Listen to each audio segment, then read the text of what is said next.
Hey family, it's your girl here, and I'm coming to you with the next installment of Find Your Flavor. So we're kind of getting to a midpoint where anything that I tell you past this point is all dependent upon if you've done everything in the previous segments, all the suggestions, things like that. So I'm glad to see that you guys are opting into the email list.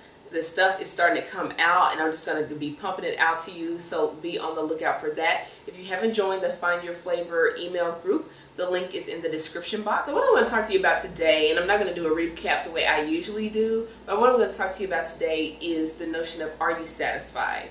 And it's kind of like, you ever go somewhere, or you're ever hungry for something and you don't get exactly what you want. You get something kind of similar, or you get something familiar, and you eat it and you're no longer hungry, but you're not satisfied. That's the thing. So when you do the taste testing that we talked about in the last video, when you go, you sample, you turn your life into a buffet and you try a little bit of everything, you got to keep track of what satisfies you and what doesn't. You got to know that if you went into this genre, what about it did you like? What about it didn't you like? For instance, I loved catering for the fact that there was always a different menu.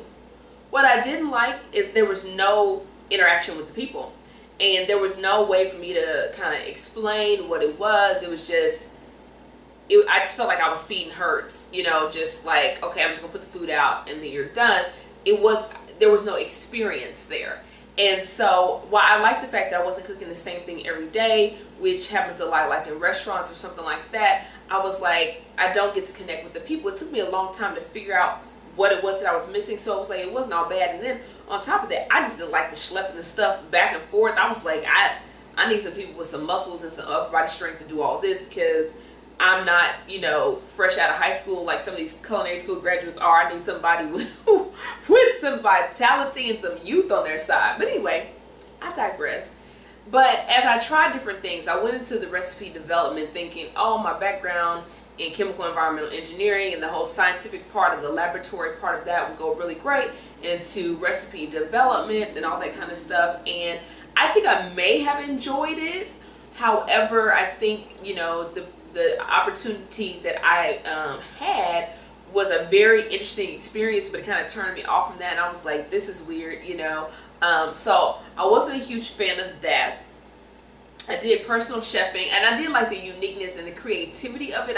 I liked that I had the space to be creative with what they were asking me to do. So I was like, ooh, I like this creativity aspect, that I can create something new or create something different for people to enjoy. Okay, so I did like that part of it. And then I went into personal chefing, and I did this for a while. And what was great about it is that I felt like I was really giving people something that they needed. However, there was no interaction with them besides, there was no interaction besides, hey, here's your meals, they're in your freezer, they're in your fridge, enjoy. I will have to say that the meal planning part was very, very difficult for me, particularly for people who had dietary restrictions. Now, I'm not trying to tell you about, okay, my journey, my culinary journey, but what I am saying is I tried all these different things, and I tried a couple other, right? And I realized, I was like, hey, there are pieces that I like and there are pieces that I don't like. Is there anything out there that fits the majority of what I enjoy and that I'm also skilled at and talented at? So, and let me be clear, because, if I have anybody that's really young watching me, please believe in everything that you do, there's going to be something that you're not a huge fan of, that you dislike, right? But you can find something that has a lot of what you like versus something that has a little of what you like, okay? And so because that lot helps you deal with the little when it arises. So, I really started delving into, what it would take to kind of get the creativity, the interaction, the experience, the blah, blah, blah. What would it take to kind of get all of those cylinders flying? But I really had to sit down and document. I literally had to say, what did I like about catering? What didn't I like? What did I wish it had? What did I like about recipe development? What did I like about personal chefing? What did I like about teaching? What didn't I like? What did I like about doing dinner parties? What didn't I like? do I want to work with weddings and brides and all that kind of stuff? Do I want to, write recipes for magazines? Do I want to do meal plans? Or, because I tried that too. I mean, I did so many different things to get down to my true flavor, but I had to try them all first. And some of them, this is why I say this is not an overnight process, because some of these things, it took me some years. And then in the process of doing those things, I was exposed to other things that weren't exactly in line with my field, but kind of helped me get to where I am today and where I am going towards in the future. So I encourage you to get a journal and really, document what you like, what you don't like, whether it's the schedule, whether it's the hours, whether it's, the nature of the people, whether it's the way you feel at the end of the day. You need to write what you like, what you don't like, and then you will also see, is this just part of what I do, the space that I'm in? Is this something that can be rectified, or is it something I can balance with something else?